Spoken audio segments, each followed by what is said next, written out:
I had a couple of connectivity, bandwidth issues on the previous show, just because we were because first off, I had my VPN, which slowed things down, and then second, I've been trying to sync a Bitcoin node on this computer here, and unfortunately, all that is too much. So I made sure to turn those things off. Oops, That, actually, yeah. Mhm. um, that's the thing it's shocking just how many people have to be, I guess, experts in like the media side of things. Like before, like old school CEOs, for example, could just be they could just kind of like run a company. But then now they have to be like Elon Musk, be like the you know be like the star or whatever like that.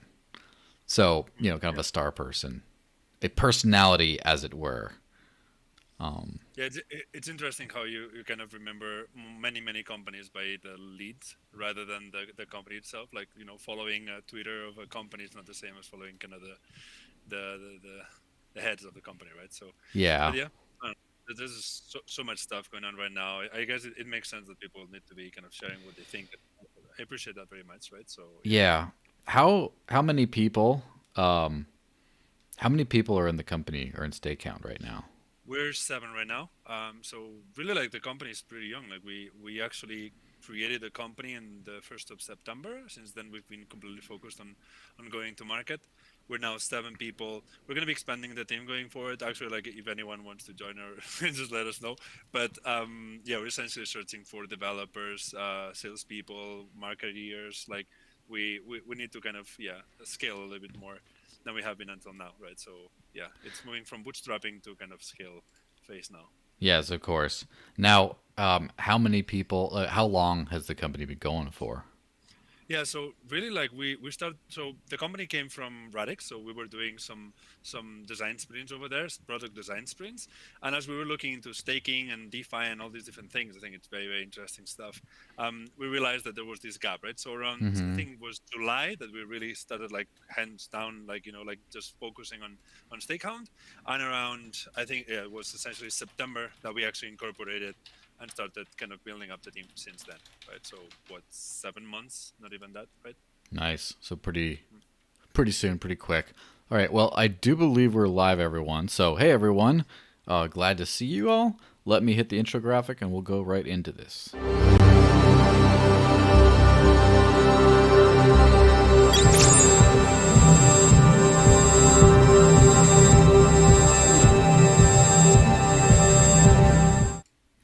So, hey, everyone. Some of you might have caught the last show, but for those who didn't, welcome to the Dash Podcast. For today, we have a wonderful special guest, the one and only Albert Castellana. How's it going, Albert? Very well, very well. How are you, Tal? I'm doing pretty well. It's been a little hectic day with all juggling all the podcasts as usual, but things happen. Uh, Busy, busy. yeah. So the reason why we chatted with you is because you run StakeHound, which is one of the what one could call Dash's first foray into DeFi. And Hmm. so there's been a lot of obviously hype around DeFi. A lot of times people are just saying, if you're on DeFi, it's awesome. Otherwise, you suck, but not understanding what it is. And then, of course, even the people that understand it. And then there's a lot of people that just got excited about this integration, but then didn't understand it, especially since the Dash world is kind of a old school world, I would say, kind of like old school Bitcoin type people who just say like, oh, don't kind of see all the, oh, it's a new fad, it's a pumpy thing, who cares? And then so basically have been like, oh, we should get on DeFi platforms. Why? And then so this is kind of like a big thing to sort of answer the whole thing. So I know you might have covered a little bit in the pre-show chat, but if you wouldn't mind, what exactly is StakeHound? Can you just go from the beginning on that? Yeah, so if you look into the beginning, I guess, right?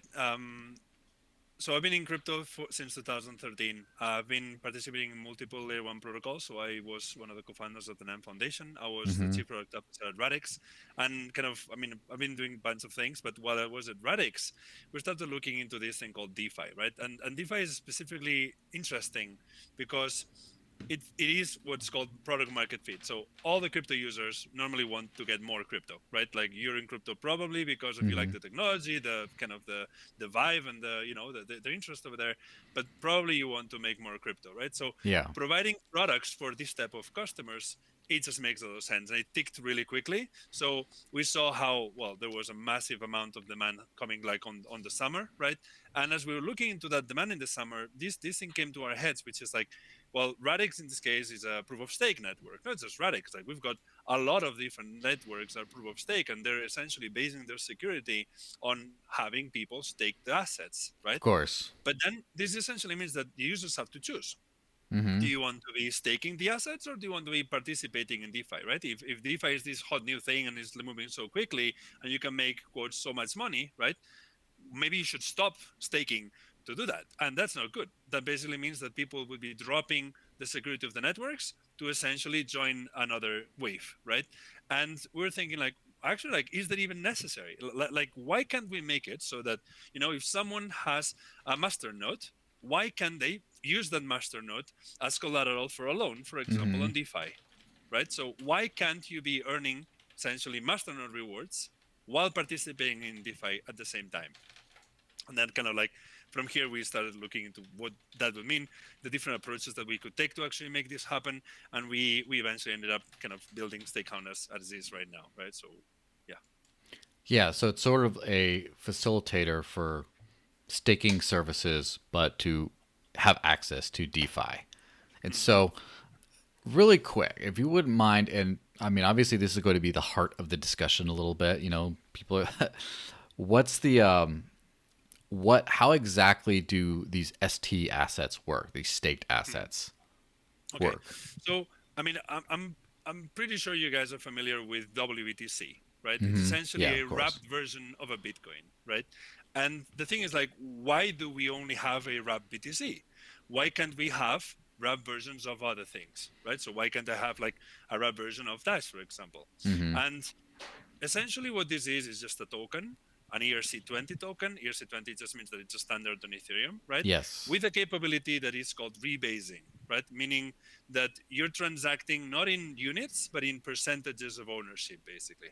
We're going to Mm-hmm. look into that in a bit more, in a bit depth later, right? What we do essentially is when people come to us and they essentially give us some Dash, we exchange the Dash for some stDash, which is an ERC20 token. Then we send the Dash into a custody solution. We use mainly two different custody solutions, Copper Mm-hmm. and Fireblocks, right? So Fireblocks is this massive custody solution. They've got like $400 billion under custody, right? And that's essentially where Dash is. We essentially then, once the assets are in Fireblocks, then we stake them on one of our four different staking providers, right? So we essentially get those assets, we stake them. What happens on the other side, though, is that once a day, we calculate how many rewards we got from the actual staking, and then we distribute the rewards to Mm-hmm. whoever is holding the ST asset, right? So you send in 100 Dash, you get out 100 ST Dash, we get them into staking, Mm-hmm. and then once a day, you're going to see your ST Dash balance grow. The reason for that is because we're just distributing the reward, and we do these distributions through this mechanism I'm talking about, which is a rebase, which is like one single transaction allows us to send like the kind of the rewards to every single holder, no matter how many holders there are, right? Yeah. That's how it works, right? So essentially, we kind of follow three main pillars, which is security. That's why we use this type of custodians. Mm-hmm. Compliance. We want to be working with institutions, and we're essentially following as much like all the different kind of KYC and AML guidelines. This is pretty much transparent for most of the people, as they can just go into Uniswap, for example, and trade things over there. Mm-hmm. And the third one is essentially flexibility, which allows us to, for example, integrate Dash without much hassle, or then, for example, be able to deploy the stake Dash on BSC or in any other layer one protocol that we want to do, right? So this is kind of like the flexibility piece here. Yeah. And so, um, actually, before I get into this, anyone who's watching, obviously, you can leave questions in the live chat on YouTube or Odysee. If you really want them to be answered, though, you go to cointr.ee/the desert lakes. And if you leave a donation with that, it pops up on the screen as like a super chat. And then you can, I'm going to paywall Albert this time. I mean, you can kind of, if they're good enough questions, I'll make an exception from like the free chat. But, for now we're into a paywall. So where the point of clarification there was, so let's just say when you do the rebasing, that's proportional to the rewards, and that goes to just every token balance out there. It doesn't matter. Like, let's just say let's say I do 1,000 dash into 1,000 stDash, and then I move like 3 stDash into another little account somewhere. So those 3 would get a small percentage of, I guess, the master rewards of all that, right? Exactly, and that's kind of another component here, right? Like, I think it's extra interesting with Dash, which is like, not a lot of people can afford to have a masternode, right? But this essentially means that you can just go into Uniswap or SushiSwap, you can buy let's say 10 stDash, and with that you're going to be getting those type of rewards as if you had a masternode, right? Yeah. So kind of fractional ownership, which is much more pro democratization of the of the assets and of the staking itself, right?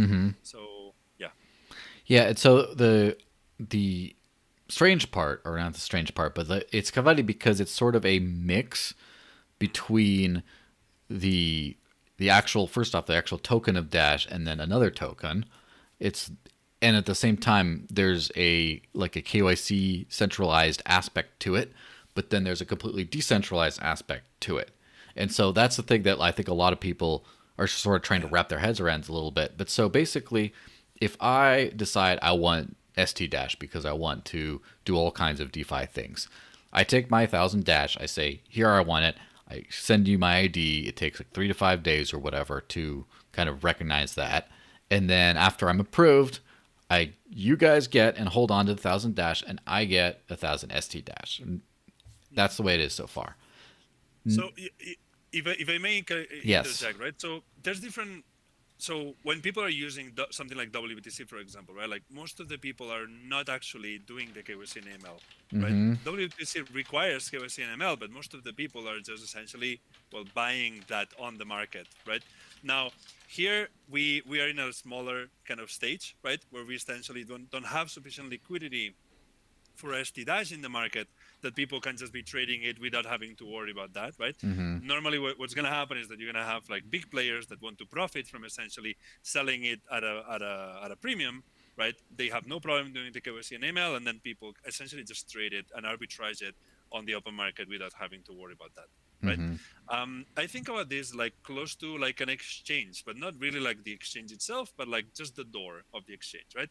When you're trading Dash on Binance, for example, right? You're not actually trading Dash, right? Obviously, like, it's just annotations on the database, right? You have done KYC and AML of some sorts with them, more or less regulatory compliant depending on the exchange. But then once you're in their ecosystem, you're essentially following the rules. Yes. The difference with us is that we don't have the thing inside. We open up to the ecosystem of DeFi wherever that is, right? Meaning we are pretty much just the door. You come in, you essentially move it into the kind of StakeHound ecosystem, but really that's the whole DeFi space. That you can just go provide liquidity to Uniswap, or borrow against it on different places. All these different things that we're going to be talking about. Yeah. So when you have someone who's getting in, obviously, if they want to start it, to take their Dash and convert it, then that's that they go through the KYC process to create more stDash. But they can also just go straight to get stDash from wherever, and they don't need any KYC for that. So now let's just say I'm a random person who is too poor to have a masternode. And so I say, I'm going to buy like 10 stDash and get a little bit of recurring rewards on that. So I go buy it, and I'm like, oh, awesome, I got some rewards. Now I want to take some of that and spend it in the real world as Dash. So if I want to take that and take the stDash, I've never touched actual Dash yet. That's all I have. How do I turn that into actual Dash? It's the same. So think about this like a stable coin of some sorts against Dash, right? Yes. There's going to be on and off ramps. We're working on essentially building all the different kind of infrastructure, right? If you take the example of 10 Dash, for example, the problem is that Ethereum fees right now are just too expensive, right? Yeah, So we'll get to imagine that that, in a for little bit. example, yes, right. So imagine that, say, for example, we deploy them on BSC, right? And Mm-hmm. then you can go into BSC and you can buy 10 stDash on BSC. The transaction fee is like a cent, right? You're essentially moving, BNB to stDash, and then you can easily move stDash to BNB as well through the same mechanism without having to worry about anything, right? Mm-hmm. You can always come to us, right? And the difference if you come to us is one, yes, you have to be doing the KYC, and two, there is obviously no type of slippage, so you're not losing anything, right? Yeah. So it will, like, if you're trading it on the market, someone is actually profiting from you buying it from them, Mm-hmm. right? And that's kind of the opportunity here. You're gonna have people that are gonna be doing the KYC because they want to be profiting from here, and then selling it to the market just because they want to be, because they can do it, right? Because they're trying to profit from it. Mm-hmm. So yeah. Yeah, and so let's just say if you want, there could be some ways of turning the ST Dash into Dash in other ways, but in that case, you'd have to say swap it for Ethereum first, and then swap the Ethereum on some other exchange, like a Shapeshift or some type of or old school Shapeshift.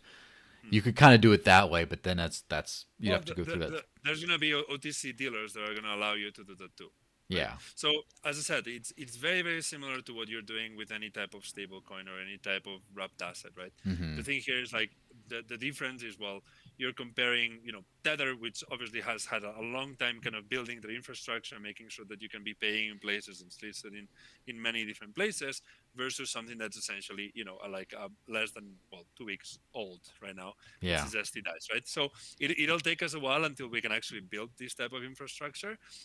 That's why for us, we're like, what is really necessary right now is like we're building this bridge, right? So you've got the Dice Island, and we want to build a bridge between Dice Island and Mm-hmm. Ethereum or BSC or whatever DeFi is, right?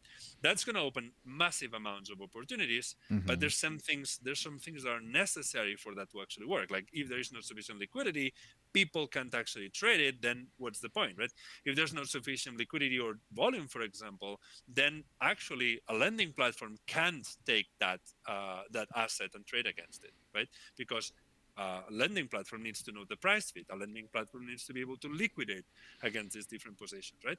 So it's gonna take a while. We're essentially working on building this infrastructure, right? So the solution to what you're saying, for example, is an OTC dealer Yeah. that can essentially wrap and unwrap the dice into SD dice and vice versa, right? We're already talking with some. We invite anyone that wants to participate. I'm sure that there's going to be plenty of Mm-hmm. business opportunities for this, right? But it's just it's just the beginning of the journey right now. Yeah, of course. So now let me get to, I guess, the Dash boomer perspective, as it were. The old person who doesn't know, like, oh, what is this new stuff? Back in my day, cryptocurrency was DeFi. only sent. You could only send and receive it, and back in my day, you only bought pizza with it or whatever it was, Exactly. right? So that person who says, okay, what is the entire point of this? So they're with you so far because they watch the podcast, right? They're watching it so far, and they're like, oh, okay, I kind of get about how like wrapping works and stuff, and you get the token, it's like denominated, et cetera, et cetera. But what they don't get is like, okay, so why would I do that? Now I used to have real Dash. Now I got this like fake Dash thing. And what do I like? It's because I should get in DeFi, but what can I actually do with it at this point? Okay, so let's try to kind of go step by step, right? So Yes. what is DeFi first, I Mm-hmm. guess, right? DeFi is this kind of movement that's trying to create different financial products Mm-hmm. without the requirement of a middleman, right? So imagine that we have what's called a smart contract, which is just a program, right? That's living on Ledger, right? Yes. And you have this smart contract, and you can deposit assets. So I can deposit $1,000, right? And then this smart contract is smart enough that if you go ahead and you deposit, say, $500 worth of SD Dash, this smart contract will let you be able to borrow against it. I said Mm-hmm. it the opposite way. So I deposit $500, you Mm-hmm. deposit $1,000 worth of SD Dash, right? And the smart contract will let you go ahead and take those $500 basically as a loan, right? Yes. The SD Dash just stays in here. You see, like we've got a small smart contract. There's no middleman. there's two people, opposite sides of the world, that essentially one is giving, enabling a loan for the other person, and I am putting the money here knowing that you can't actually run away because I still have the collateral. Mm-hmm. It's even smart enough that if the price goes down, it's going to be liquidating you, so no problem here, right? I didn't lose any money, right? What DeFi is essentially this movement that's trying to create all these different type of products. Some of them exist in the traditional world, some of them don't, right? Mm-hmm. That's kind of the most interesting thing. And what's actually shown is that there's things that are just that you couldn't do before. There's this thing kind of I'm extremely passionate about called automated market makers, right? Okay. You've heard about this. It's Uniswap, it's Yeah. SushiSwap, all these different guys, right? What it is basically, it's a liquidity pool, meaning I can go ahead and I can deposit money in this thing, right? And this allows anybody in the world to come in and trade against the assets that I put. So I put token A, I put token B, right? And anyone can come with token A or B and trade against them. Mm-hmm. You see? That means that I'm becoming the exchange. I'm becoming Binance. I'm keeping the fees from Binance even. I'm keeping 0.3% of every single trade that's happening in that smart contract, right? And that thing is extremely powerful because how much volume does Binance have right now for Dash, for example? Mm-hmm. When people really start understanding this and really using this, well, you'll realize that right now the second biggest exchange in the planet is Uniswap. No longer not even Coinbase, really. Like it's just like you've got Binance and Uniswap right now. Why is that? Well, because automated market makers are amazing for trading. It's just so comfortable. Mm-hmm. And what's going to happen is that, well, that's not going to go anywhere. You know, you're going to have more and more and more decentralized exchanges or more DeFi platforms, right?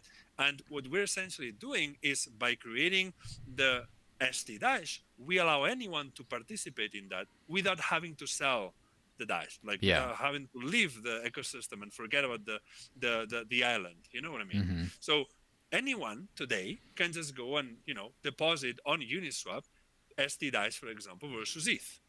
That essentially means that anyone can be trading, you know, buy stDash against ETH or, you know, buy ETH against stDash, right? Mm-hmm. And profit from this 0.3% per trade that's happening there. Of course, that's not very interesting if there's not a lot of trading.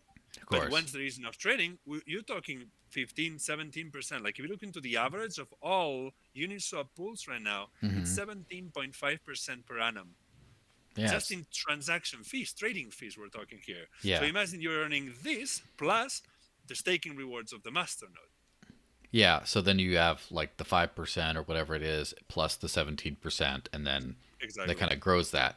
And so that's basically just it's instead of we're a centralized exchange. What a centralized exchange does is, you know, they run the entire infrastructure themselves. They take all the costs for that and all the costs for providing liquidity and all this kind of stuff. They take all these costs and then they make it up over time by charging transaction fees. So essentially what DeFi is taking the same system, but taking each piece out of it. It's not like one entity that does everything. It's anyone can plug into each piece of those things and then take a little bit of the fees that would get to a centralized exchange, this part, and then just that's kind of how the whole thing works. Is that the way it is?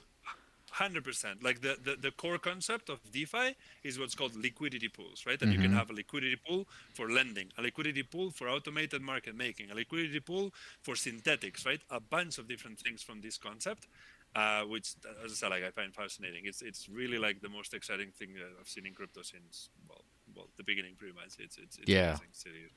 Yeah, it's very early, right? Like for example, you can look into, for example, the innovations that now are coming up with Uniswap V3, for example, right?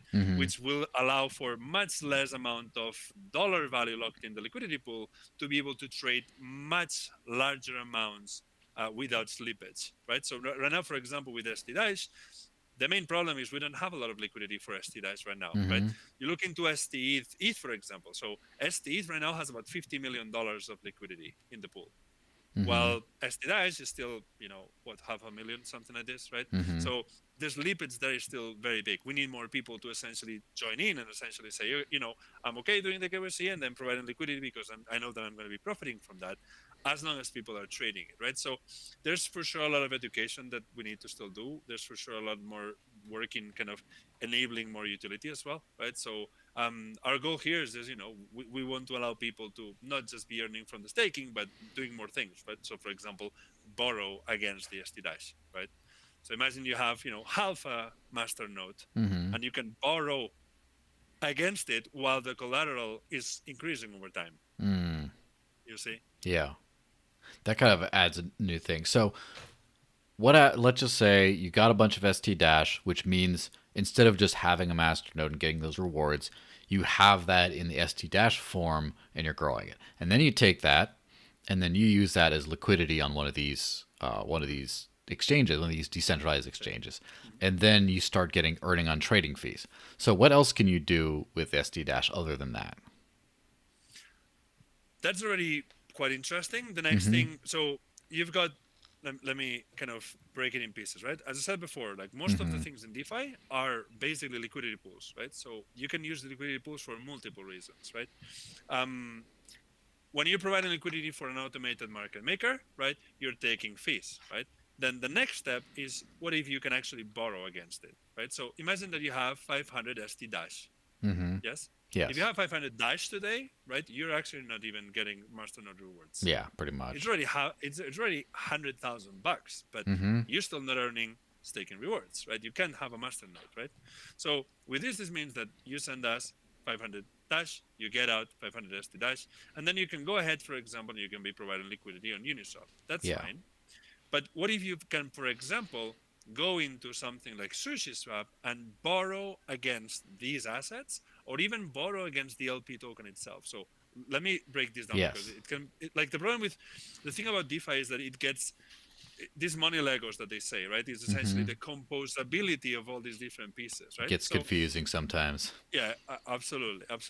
It's for sure a steep learning curve, right? But in this case, I'm going to try to make it easy. You essentially can deposit, Ethereum and stDash. You just put it 50-50 on a liquidity pool, right? So on Uniswap, for example, right? Let's say SushiSwap, for example. And when you do that, this protocol speeds a token. And this token is called LP token, right?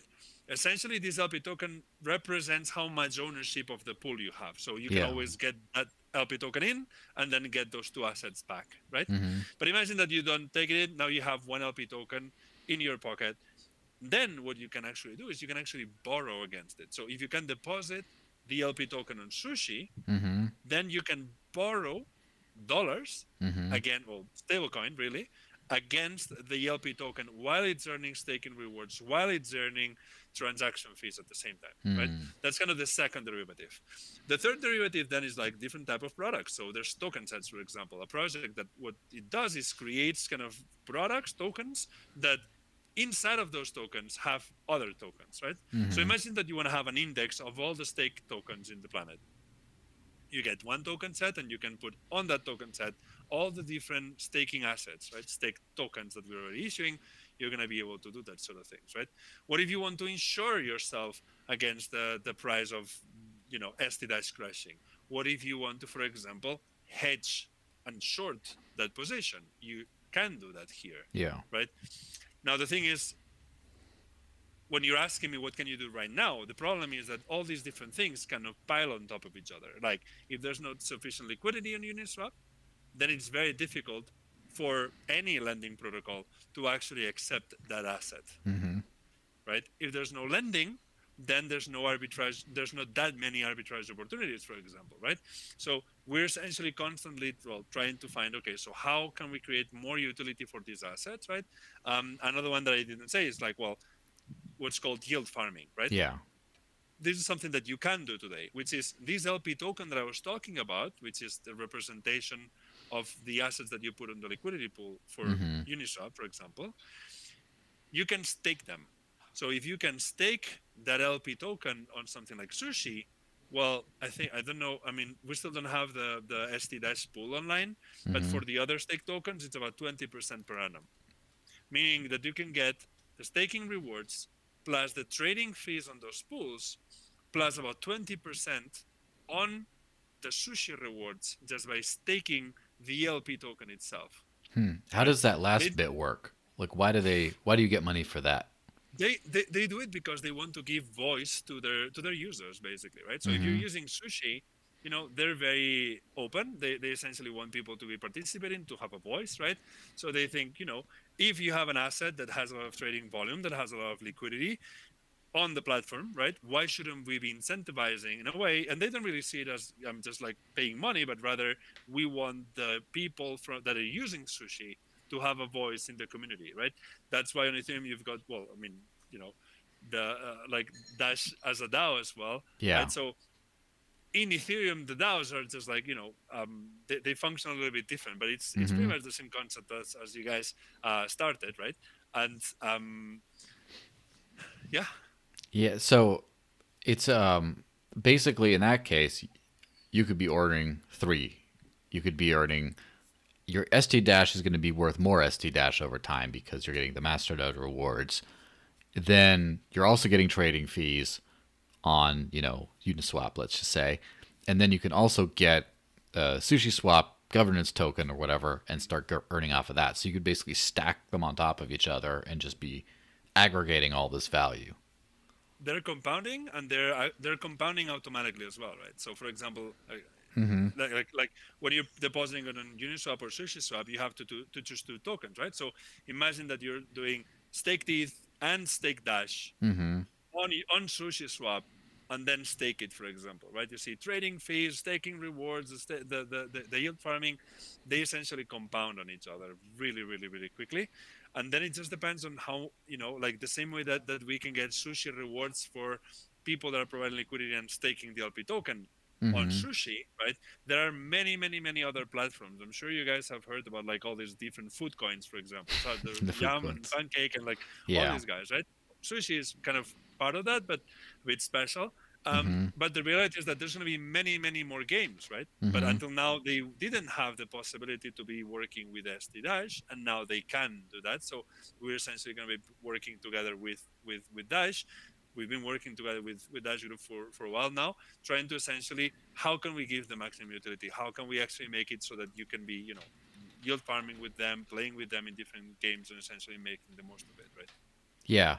Now, let's just take the idea of, we're talking like a simplistic mindset, and they're already starting to go crazy, thinking, what do they stack with this and do that and all that. Someone, of course, so whenever you make money, it's always for you. There's no such thing as free money, right? You take money and you have to do something with it to get more money out of it. So like at the very base, the staking. Let's just talk about the masternode system. You don't you don't move your money around, right? You don't like money, it's always you don't sell it, and in exchange, and you also have to run an actual node and all that, and you get paid for those things. Now, then of course, when you provide liquidity, that stake dash, you don't want that to move either, and so you're paid to actually provide the liquidity on a network to do that. And then, so basically, there is a cost associated, or some kind of a cost associated with each one of these things, which is opportunity cost. You could be doing this with the money, but you're not, so they're paying you to because they're using it. So, one thing that, of course, and you mentioned the DAO, of course, and everyone, when they think about the DAO, the first thing they can think about is the DAO hack, is how everything went bad very quickly. And so I'm sure there's got to be some sort of a concern of someone saying, like, okay, if I have my 1,000 dash on my own and I'm running a masternode, the only thing I'm paying for it is I'm just not moving it. I could be moving it or doing something, but I'm not. But other than that, the worst thing that can happen is I just missed out on some opportunities. But is there any possibility of like a sort of a house of cards type scenario where you have something goes wrong somewhere in a smart contract somewhere, and then it just causes everything to sort of collapse or whatever? Like, what are the risks associated with this? Is I guess the shorter way of kind of asking the question. Mhm. Well, it really depends on what you do with these assets, right? So, Mm-hmm. of course, there's many different layers, right? So you've got one, where do we hold the assets? Well, we hold the assets on Fireblocks. Fireblocks is, they're costing $400 billion, right? We've got an insurance contracted with them. And we've got an insurance with another company that's kind of helping us secure the keys as well, called CoinCover, right? Mm-hmm. On top of this, then we've got the smart contract. That's how we issue the tokens, how we the tokens themselves, right? It is actually not very much, not a pretty small amount of lines of code, the rebasing contract, right? It was audited by Quantstamp. It's now been live since September on multiple tokens, zero problems at all. Mm-hmm. So very, very, like, as a matter of fact, like, you can actually go to something like Nexus Mutual and you can ensure, if you want further assurance that those assets are going to be maintaining value and so on and so forth, you can actually do that too. If then you go ahead and you deposit into Uniswap or SushiSwap, for example, right? Yes, you can have that can have a bug, right? Mm-hmm. Reality is that they have been, transacting literal billions of dollars a day right now, both of them, without any type of hiccup, right? So they've been proven to work really well. Can it happen? Yes, the same way that if you're not having it on the masternode and you actually have it on an exchange, the exchange can get hacked, right? Mm-hmm. Now, here this has been battle tested and it's open source. Like if no one has hacked Uniswap yet, I'm pretty sure that it's almost not They going to happen. can't. Probably Yes, they I think can't. it's going to be very, very difficult at this point in time, right? Plus, you can insure as well. Like you can get insurance for each one of those different things, right? Mm-hmm. Then it just depends on what you do. Like, will you get the LP token and will you take it to a new, food yield farm that maybe is not as safe? Mm-hmm. Can be. Will you take the risk? Well, if they're giving you 2,000% APY, maybe that's why, right? Yeah. Like we're essentially on the most conservative type on the most conservative side of the spectrum, right? Yeah. So with us, you do have some counterparty risk. At the same time, like, you can see us, you can just wait a little bit and you'll see that we'll still be here, and we Mm-hmm. just keep building and making sure anyone can see. For example, we on the website, you can see the proof of assets. Like, you can see for every stake token that we've got, like, you can see the how many ERC20s are minted and how many assets do we have right now, for example, in the nodes, right? You can see that for every single asset. So we essentially, all we can do is just make sure that on the technical side of things, everything is secure. On the kind of transparency side of things, everyone can see what's actually happening. We do our best to actually achieve that. Then what you do with the token, it's kind of another thing, right? Of course, like, if you don't move and if you have enough for a masternode and you don't move it from the node, yeah, probably you have less risk potentially, I guess, right? Mm-hmm. But then, of course, you're missing out on a lot of other things, right? Yeah. Yeah. Yeah. It's so we're talking like this whole setup we're talking about is a custodial setup at its base, but then as soon as you go through that process, then it's completely decentralized and open, like everything on Yeah. top of that. Now, It's a permissioned. No, sorry. yes, Yeah. It's a trusted permissionless system. yes, and so obviously there's been comparisons to other things such as let's say Rendash or something like that, which is supposedly not permissioned, but the same way. So, could Yeah. you talk really quick about what would be the difference in those kinds of systems and like what are they like? What are they getting away with? What are they not able to provide because they're, I guess, completely permissionless and they don't do like a custodian system? Yeah. So when we started the project, we looked into this in very much detail, right? And the reality here is, well, as I said before, three pillars, right? So we said Mm-hmm. security, compliance, and flexibility, right? First is compliance. You've got like all these institutions that we're also happy that they're joining, right? Everybody's happy that Tesla's buying a lot of Bitcoin. Who's not happy about Of this, right? course. Or the PayPal allows you to be trading with Bitcoin too, right? Like all these different things that are happening right now, we're all very excited about that, right? But that comes with responsibilities as well. That means that the whole ecosystem will have to level up in Mm-hmm. terms of compliance, in terms of the type of regulatory landscape that's happening here, right? We can't escape that. Let's be realistic, right? Yeah. So you have a choice. Do you want to be compliant or not? And we chose to be compliant. Mm-hmm. Being compliant means that you have to be doing KYC and AML on the people that are doing the on and off ramps, right? That doesn't necessarily have to be like all the users. That's fine, but the people that are actually creating these assets or like destroying these assets, they have to be kind of controlled, right? that's fine. I think it's a good enough compromise because most of the people will never have to actually deal with that, right? Mm-hmm. Especially when we're kind of already like up and running with sufficient liquidity, volume, and so on. On the security side of things, right? It's kind of related as well to the flexibility, which is like, okay, well, let's go step by step. What do you prefer, right? Do you prefer to have a permissionless network? So, it can be attacked. There can be many different type of attacks that we have just not seen, right? Anyone can jump onto the network and do some sort of things. Or do you prefer something that is actually completely closed, already holds right now $400 billion of assets under custody? Mm-hmm. Well, we essentially decided that, it's actually, we can be sleeping much more calm if we know exactly how those assets are being managed rather than there's a living network that's kind of managing that, right? It's still not 100% solved. And the biggest problem with that is the number 3, which is flexibility, which is, okay, how long does it take for a permissionless network to integrate a new token? What happens when you have 10 different tokens that you're staking and one of them has an update on the network and then you have to change all the nodes of the network that are doing the staking, the decentralized Mm-hmm. staking and custody, yes, Yes. to then adapt to that change? Can you do that when you have 100 different protocols? Yeah. How difficult would that be? So at some point, the complexity in running a completely decentralized infrastructure just starts to get a little bit difficult. I think, yeah, probably more than a little bit even, I would say. Yeah, like it just becomes crazy. Like it is difficult to be running nodes. It's difficult to be doing the multi-party computation on a permissionless network that Mm-hmm. holds those assets, right? It's just error prone. Like so many bad things can happen then. And you can look into something like WBTC versus REMBTC, right? Mm-hmm. So WBTC has about 10 times more assets under management than REMBTC, right? Yeah. And so it's, I'm sure kind of it's a lot more reliable because of the You know volume. who it is. Like we're talking about institutions, as I say, right? Mm-hmm. Like, and institutions essentially first institutions can't work with something that is not compliant, just to begin with. Like Yeah. literally can't work with something. But then when you look into the risk management, what do you prefer? A company that you can sue or a smart contract that you can't sue Yeah, of and it's course. not even tested?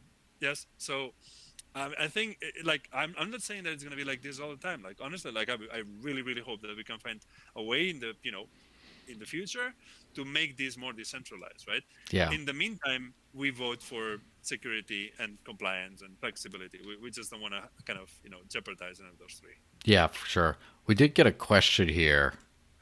Hi, Albert. What assurances do you have that KYC'd U.S. customers, U.S. specifically, of StakeHound will not have their accounts frozen or their privacy pierced by state actors, given how U.S. regulators are acting, for example, with securities? And by the way, thanks for offering the service, Albert. Thank you, Anonymous.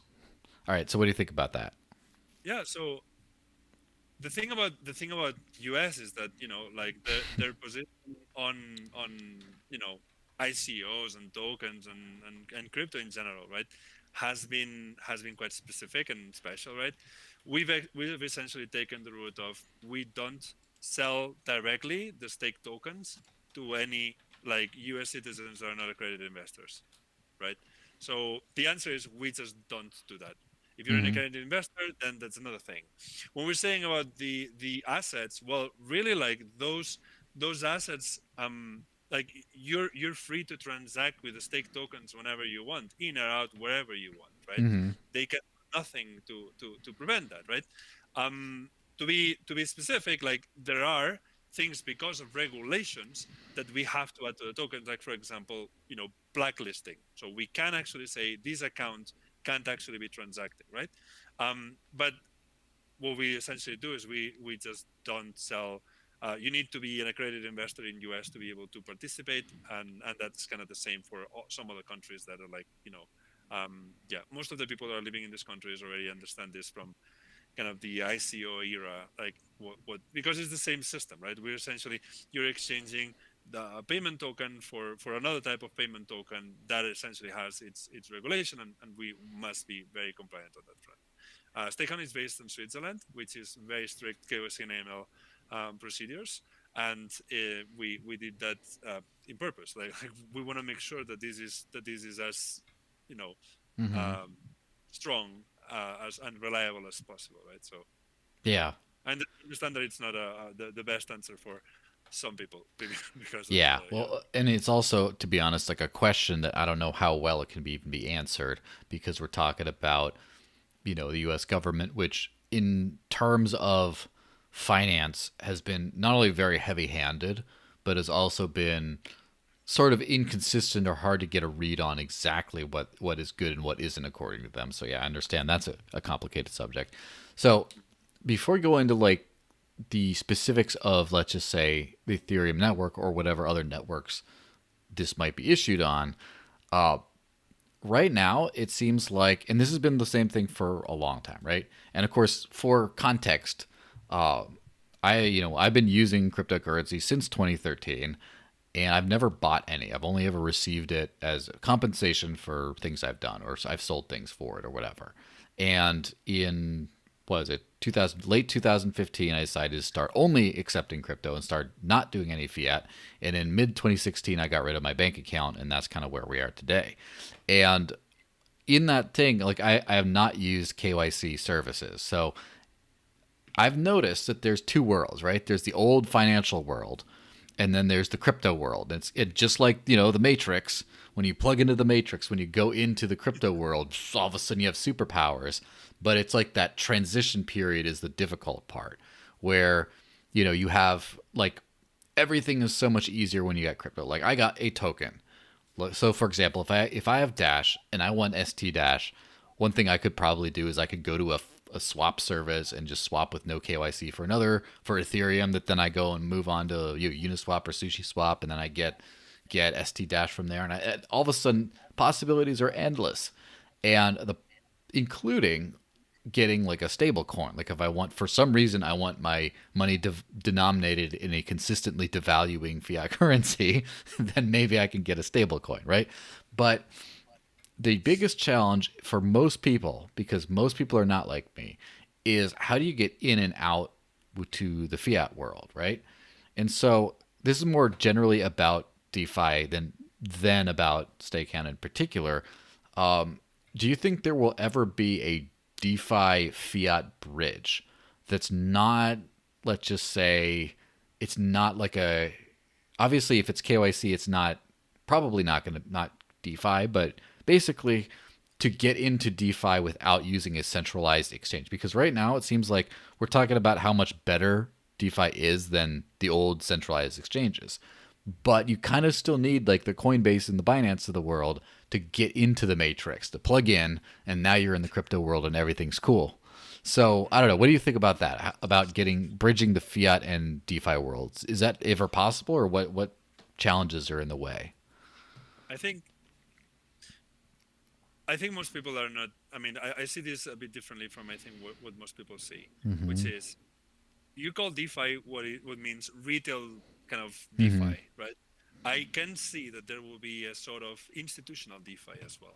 Yes. Meaning, if you look into the kind of the latest, kind of AML kind of guidelines that people are trying to push, right? Like you can see that they're trying to make it so that, for example, something like Uniswap should be doing KYC and AML, Mm-hmm. right? Now, is that going to happen? Well, probably not, right? Which means that, like you said, there was going to be like two worlds, two universes, right? Yes. One where people don't do KYC and AML and can't take that money out from there because, well, everyone is kind of required to do that, right? And the other one where you probably have exchanges that are providing liquidity, you have institutions that are providing liquidity, they're trading between themselves, that are doing the arbitrage, and behind that, there's actually users that have done actually some KYC and AML with these institutions. You go to Celsius and you can borrow, you can lend them so that they can essentially make more for you. What do they Mm-hmm. do? Like, will these institutions eventually be able to go without you seeing that and make more from these assets so that you can make more as well, right? I think that that's where we're going, really. So I think that it's going to be less and less opportunities to be kind of in the fringe, right? At the end of the day, like most of the people that are in crypto right now want to buy a Lambo with it. It's very difficult to. No, I'm joking, but like, Yeah, it's let's say a true. house, right? if you actually want to buy the house, like probably you want to be on the clear side of things. Otherwise, like no bank will allow you to actually Mm-hmm. be transferring those assets. No way, right? So, um, yeah, I'm kind of like, I think that we're just right now kind of on the DeFi side of things. Well, we're playing with amazing value. Like a lot of things Mm-hmm. are happening, a lot of innovations. I think this is absolutely amazing, but at the same time, I think it's going to be changing really quickly in terms of like who is doing what and what these things are being used for, right? Yeah. Automated market makers doesn't mean that you can't have like this innovation doesn't mean that you can't have KYC and AML. Mm-hmm. Doesn't mean that if you have KYC and AML, the like it doesn't have value. No, it has a lot of value anyway. It's just like it was discovered in a kind of non-regulated space, and Mm-hmm. this will open up even more opportunities on the regulated space, Yes, of right? course. Yeah, that is kind of an interesting of a perspective on how it starts with one, and then sort of turns into another. Um, that it, especially like that gets me thinking about obviously how the free market works, how every single thing, all the free market is value, what people value, and people exchange, and some things provide greater value. So, first off, do you foresee or have you seen it yet? ST trading at either a premium or a discount on normal Dash. We've seen both, to be honest. Mm-hmm.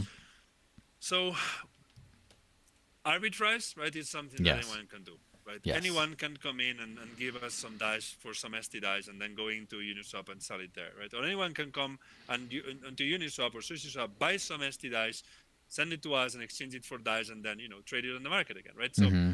arbitrage is something that will always happen regardless, right? Of course. I've like we've had a lot of thought on like should a stake token, because it's like really one stake token is the representation of the service of staking one token, right? Yes. And just by holding it, you're getting the staking reward. So potentially it should be worth more, right? But at the same time, there's like this counterparty risk as well, and there's like there's a bunch of things there, right? Mm-hmm.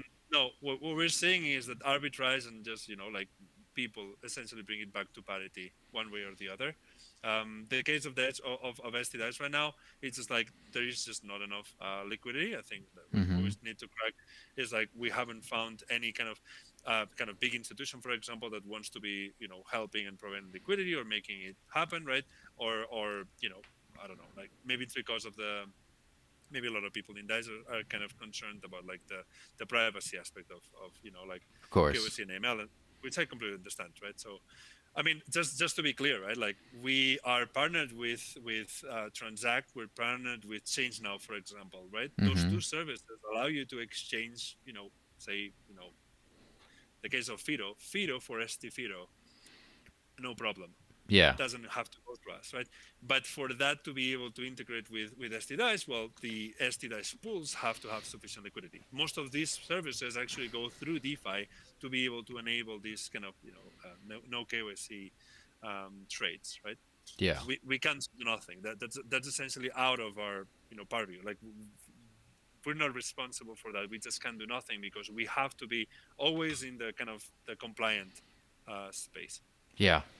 And so when we're thinking about the centralized sort of exchange type space, the KYC space, and then the crypto only space. So while I was just spend a long time talking about how plugging into the matrix and everything's cooler there, the challenge, of course, is most people want to interact with the two main chains, which is Bitcoin and Ethereum. And when you do that on an exchange, you are kind of insulated from actually using the network and accruing those horrendous fees. And so, I mean, obviously that's something where, say if you get like 100 Dash and you get ST Dash and then you like move it to an exchange to Sushi Swap or whatever, you will have some fees, but compared to like the 100 to 500 ST Dash you have, it's not going to be huge. But if you're trying to buy like one ST Dash, for example, or two, Yeah. then all of a sudden you're seeing like, oh wow, I'm burning all of this in gas fees and Please. things like that. Yeah. So first off, just generally, do you see that changing anytime soon as far as like what you're seeing with the Ethereum network? And also, what are the limitations or what are the thoughts on having say ST Dash or ST anything on a non-Ethereum network or something that has lower fees? We're gonna have stake tokens on Binance Smart Chain in the next few weeks. Hmm. The thing here is like for stDash, for example, to be on BSC, Mm-hmm. there has to be someone that will be keen on like we're talking about these bridges, right? And we can build the technology for the bridge, but the liquidity of the bridge, that's where the community comes in, right? Mm-hmm. We just don't we're not faking the assets, right? Of We course. just like you know so if the community and our users want stDash to be on BSC, we will make that happen, no doubt. Like we're technically ready to do that. Um, Now, yeah, I feel like what people still kind of need to discover is how much more powerful automated market makers are, and Mm-hmm. how all these opportunities that they give you for be earning those staking rewards, for example, that's something that you didn't have before. Sorry, Mm-hmm. those trading fees, for example, that's something that you didn't have before, right?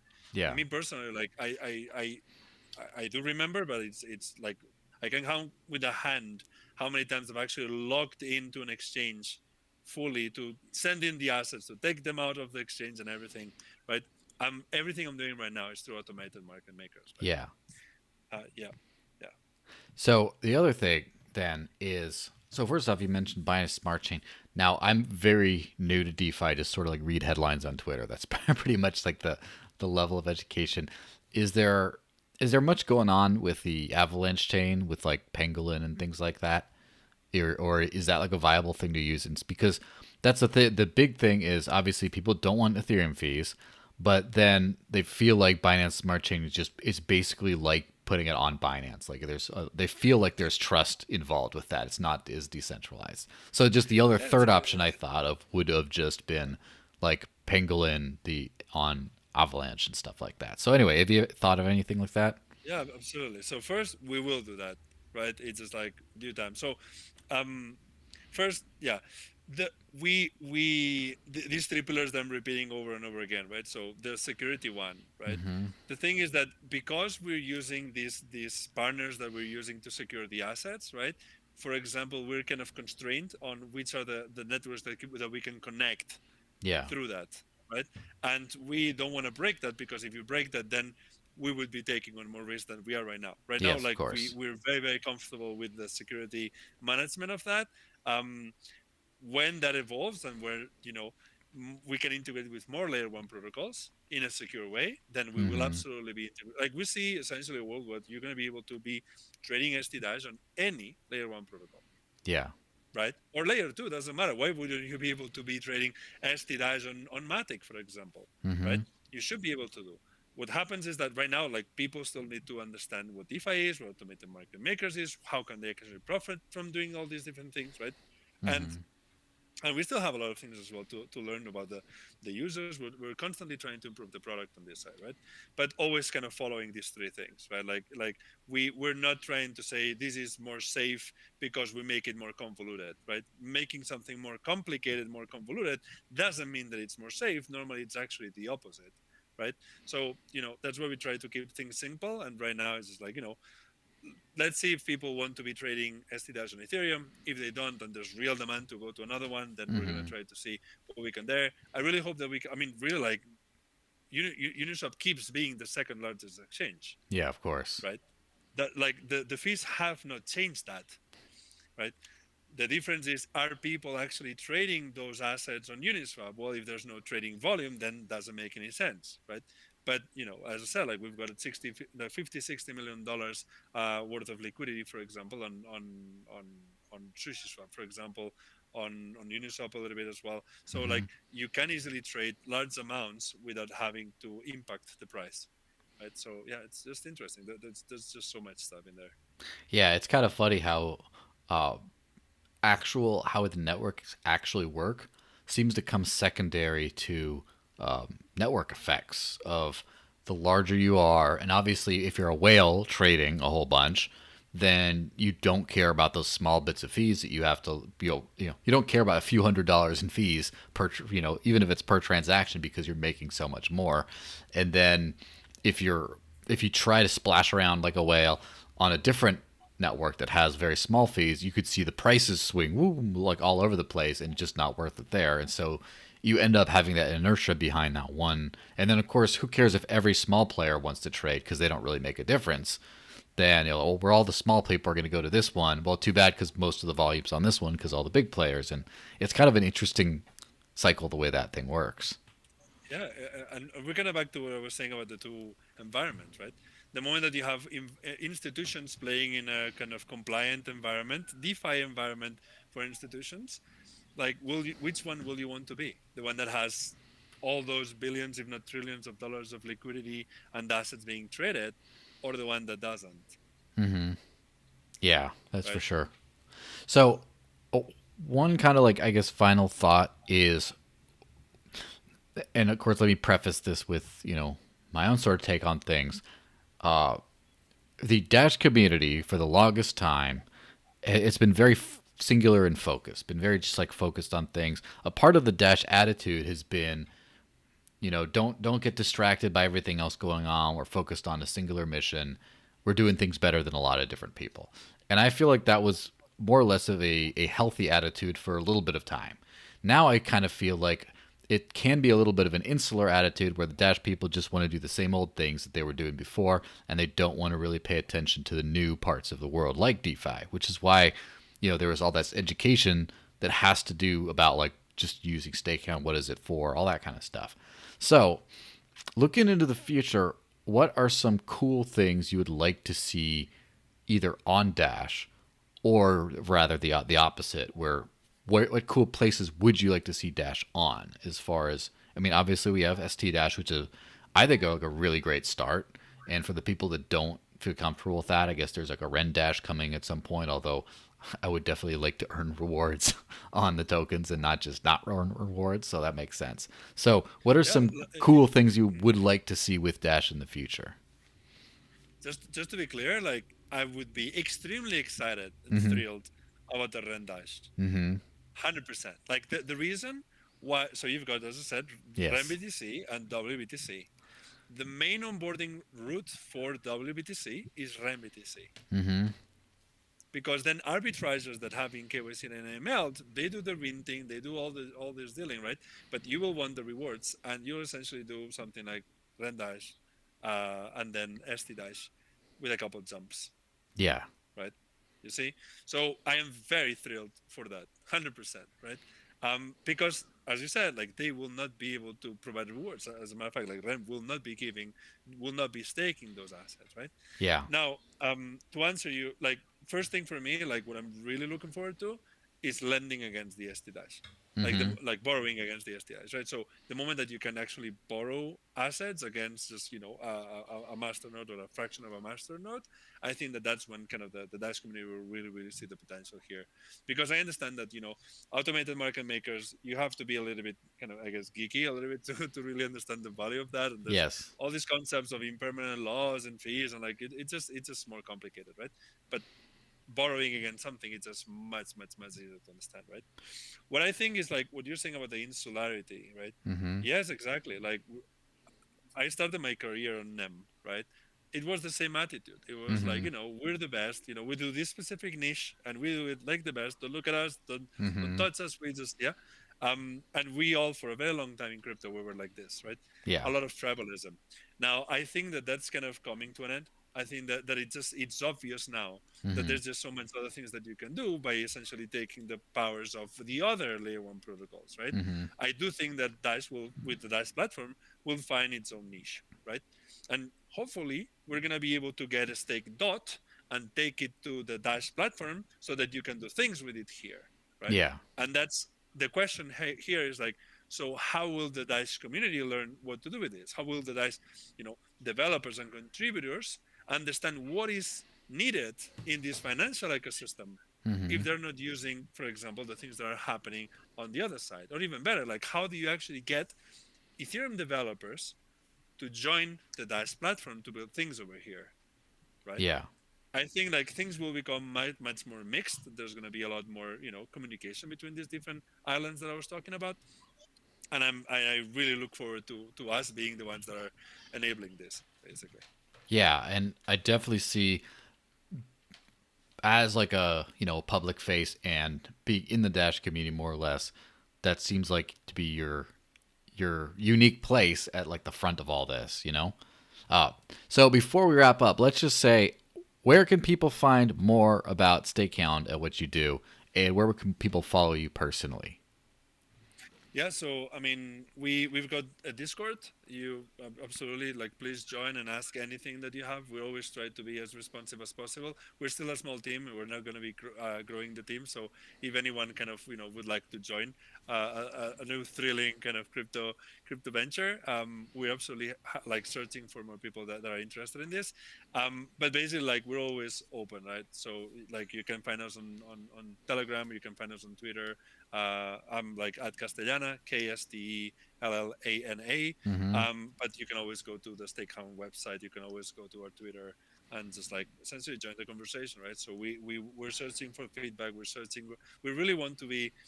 We would love the Dash community to be asking more questions, as well as helping us build these bridges. This is something that we're not just doing for ourselves. We're trying to build these bridges, but if no one wants to be using them, then things become not so interesting, right?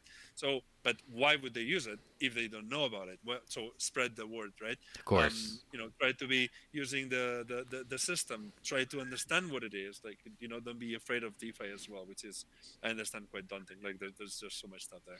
Yeah, it seems like a lot of times the DeFi perspective is either people just see it as a casino in a good way, or they see it as a casino in a bad way. And there's not a lot of people that see anything in between. It's how is it called? Mm-hmm. Destructive creation, or is it the Yeah, opposite? creative Meaning destruction. creative destruction, exactly. Meaning just these are games, yes, and people are gambling literally, right? But this creates innovation and funds project, but creates innovation, and it enables more research, it enables more type of game theory, all these different things. Ultimately, some die, 99% will die, but this 1% helps us go one step forward, right? Mm-hmm. If you look into 2016 and 17 and all these ICOs, most of them are dead, right? But those gave us, say, for example, Bancor, right? Mm-hmm. And Bancor was the origin of the automated market makers that then got into Uniswap, right? And all these different innovations wouldn't happen with all this evolution. Yeah. Well, it's fantastic. Well, thanks so much for coming on. I'm sure a whole bunch Thanks more a lot. people will investigate stakeout at this point. I definitely, although I probably won't do the KYC route, I would definitely love to find a way to get some of those tokens and then play with all that kind of stuff.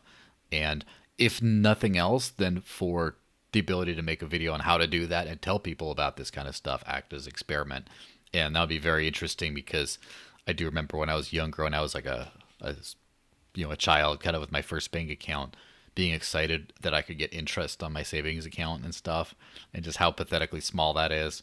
And yeah, this is the future, if not the present, right?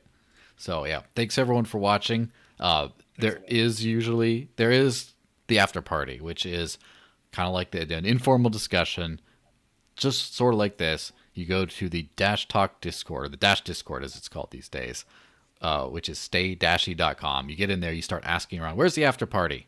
And then we let you in, and then we can just go, chat for a while after that. So thanks everyone for watching, and I will see you in a couple of weeks.